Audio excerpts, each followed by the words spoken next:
It's hot. The sun is too much. Thank you. I trust we can begin now. Is there any reason why we cannot begin? Yes, I'm getting the glass.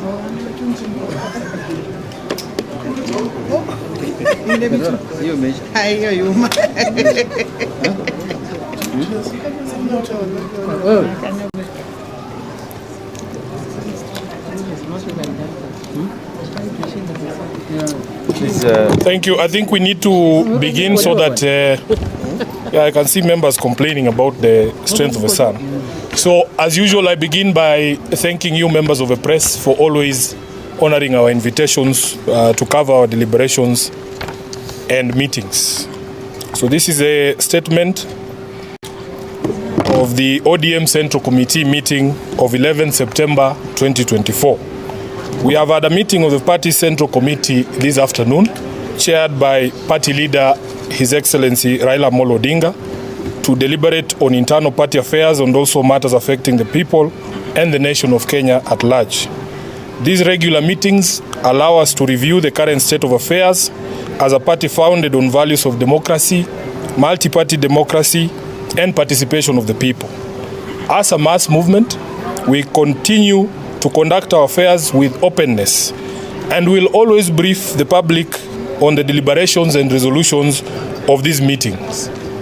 There really, therefore, is no need for the sort of speculation, innuendo, and propaganda that surrounds our meetings.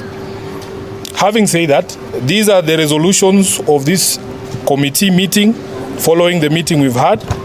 Number one, that in light of the grueling campaign by our party leader and the need for him to focus on this for the AU chairmanship, he has designated His Excellency Honorable Peter Anyang' Nyong'o, the Governor of Kisumu, to chair any and such meetings of this committee, the Central Committee, that may become necessary during periods of his absence.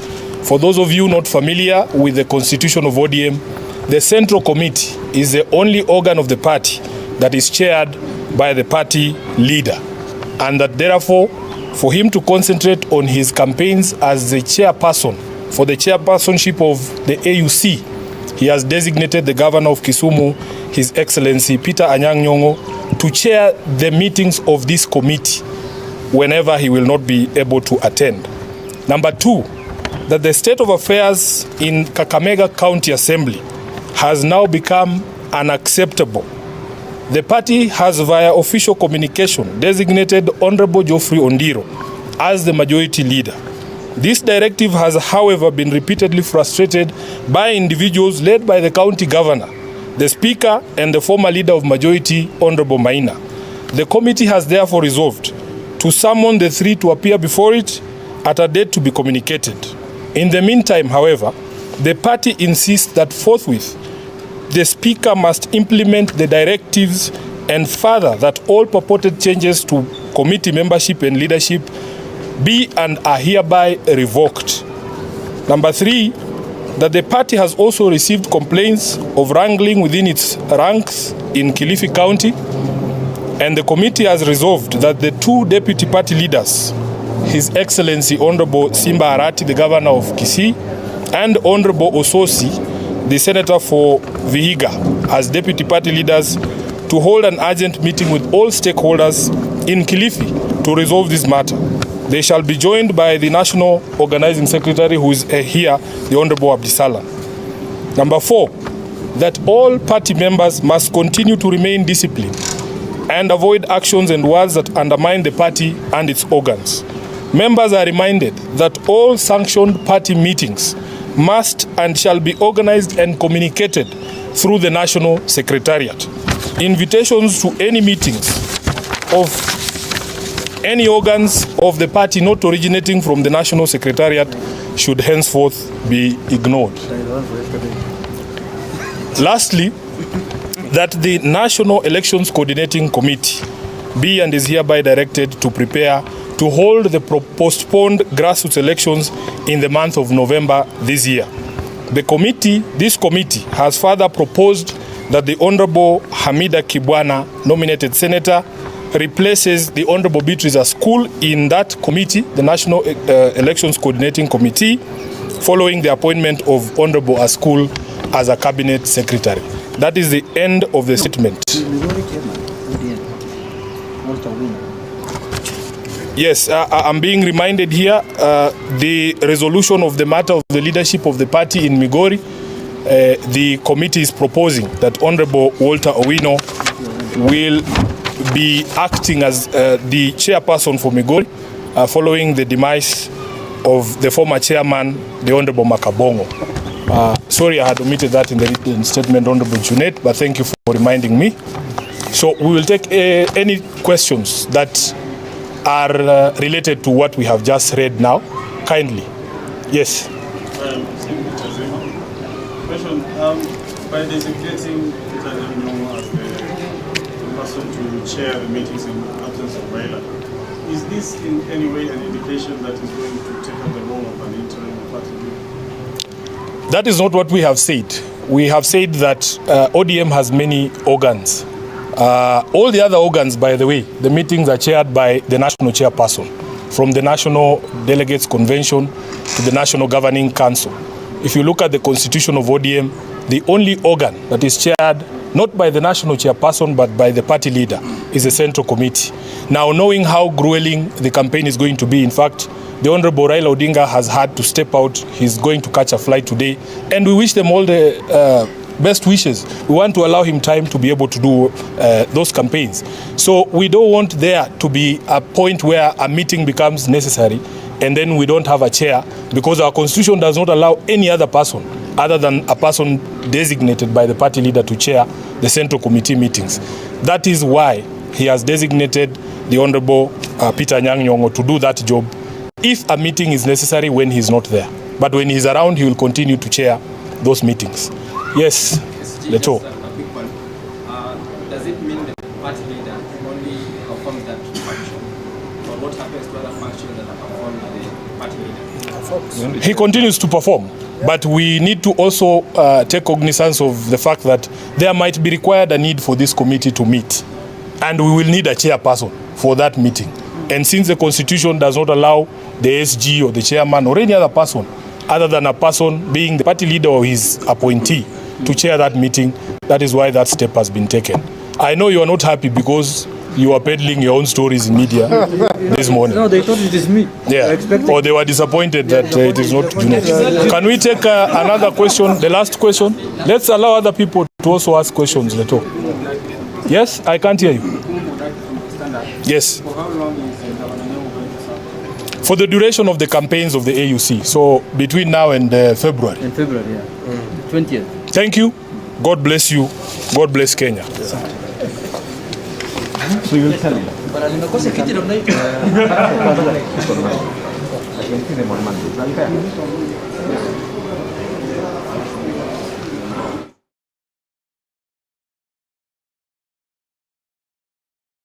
Raila ndo Mandela wetu, yeye ni wetu, kaleta ugatuzi kwetu, mkombozi wetu, miaka mitano ni yako we baba, ulete mipano Nairobi, Mombasa, tuko tayari na baba tusonge mbele, tuko tayari Azimio lipige kilele, tuko tayari na baba tusonge mbele.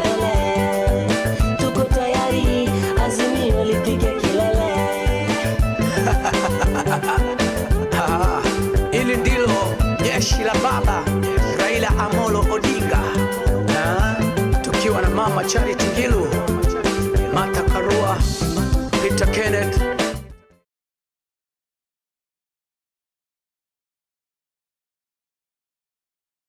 I'ma break it down for you. Beko, #1 brand in Europe.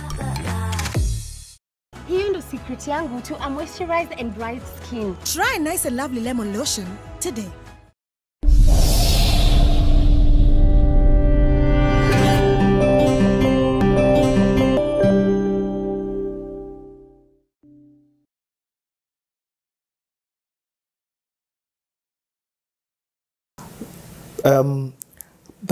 The big fight between putting money in a bank account and money market fund. What is an MMF, money market fund? That's a good question. But allow me to really explain this a little bit with a bit more broadness. No problem. Because what I see when people come to us, they don't understand how the financial system works. They can't distinguish a bank, insurance company, SACCO, and an investment company like ourselves. Why does a bank exist? A bank exists for one and one reason only: to help us to exchange transactions. You cannot transact any business without a bank account. I can't pay school fees without a bank account, unless you're doing money shenanigans, which is very difficult to do nowadays, So the basic existence of a bank is transaction. So the money that should sit in your bank account should be transactional money only. The money that you need to pay others. Let's go to an insurance company. Why does an insurance company exist? An insurance company exists to mitigate risk. When a risk takes place, the insurance steps in to indemnify you or restore you to where you were before the risk crystallized. Not to make you rich, to restore you to where you were before. So, how does the insurance company make money? It makes money when they insure you and your risk does not crystallize. Yes. How does a bank make money? A bank makes money when you give them when you have your money there, which is earning less than what they are using it for. They earn the spread. Okay? They invest in a bond, they make 14%, you get 6%. The rest goes to them. That's why you can never go and ask a bank, what did you do with my money? You'll be chased away. Yep. Yeah. The third one is a SACCO. SACCOs are the creation of the inefficiencies of a financial system or the banking system, because the banks previously, especially in Africa, were out to serve multinationals and corporations.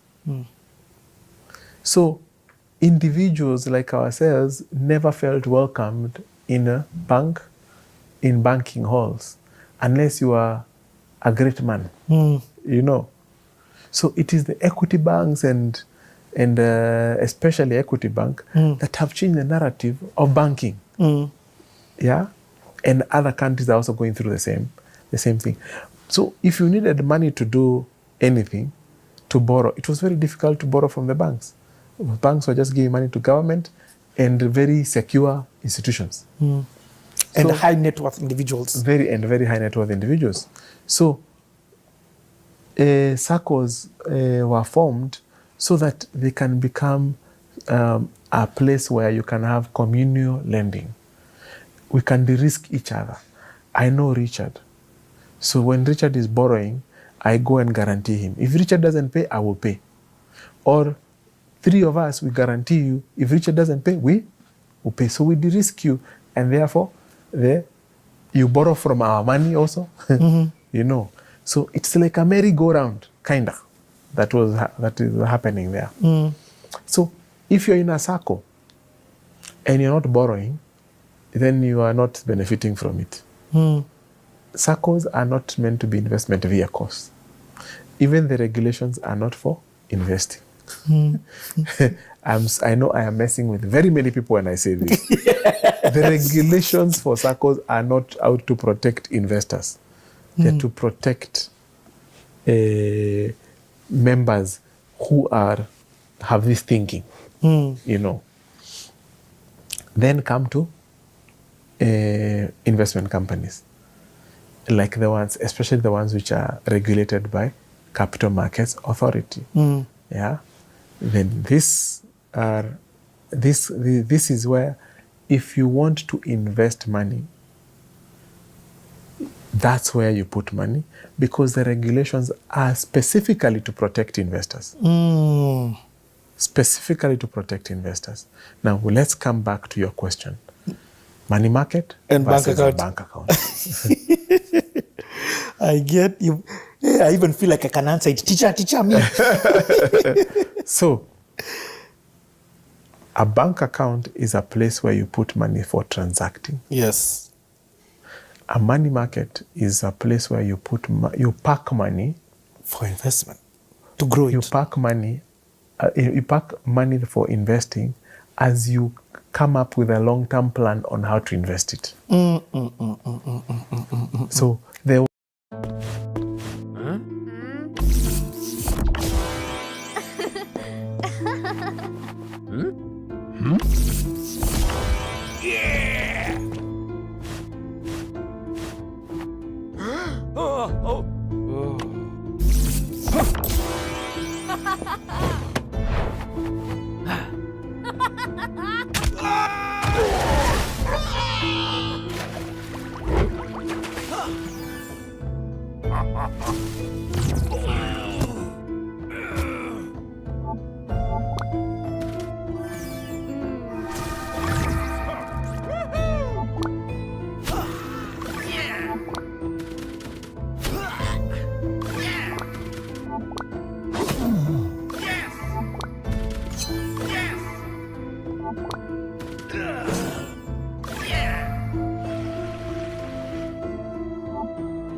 New Downy perfume collection. Sometimes I need a scent to keep me calm amongst the chaos, or a light fragrance that keeps me fresh in the heat, or a perfume that feels elegant all day and into the night, lasting longer than expensive perfumes. New Downy, lavender calm, sunrise fresh, and sweet elegance, freshness that inspires confidence. Your dreams have come true. Try it for only 20 shillings. The key word is parking. You park the money for a short period to earn more money. Because as you park, it is not, it is still playing around with that word compound. Yes. It is doing things. Yes, it is doing things. Because a bank account, most on average, will earn you less than a money market account. You see, a bank account these are a current account. A current account earns you nothing. A call, the lowest form of earning you can get in a bank is a call account. And now, if you put money in on a call, it means you earn very little, because the bank doesn't know when you will come for their money. So you can earn 2%. In money market, and then you also have to negotiate for it. A money market, you don't need to negotiate anything. As long as you put money in a money market account, you automatically earn the return that is in that portfolio. Now, another distinctive factor is when you put money in a bank, that money ceases to be yours, it becomes the bank's money. And that is why when you look at the balance sheet of a bank account, of a bank, you will see your deposits in that balance sheet. When you put money in an investment account or in an investment through an investment firm like NABO, you will never see that money in the balance sheet of NABO. Because that money is identified as the customer's money, as your money, and is separated from NABO's money. Therefore, if you look at the balance sheet of an investment company and the balance sheet of a bank, the balance sheet of a bank is normally very big. But the balance sheet of the largest investment company is very small because it does not include customer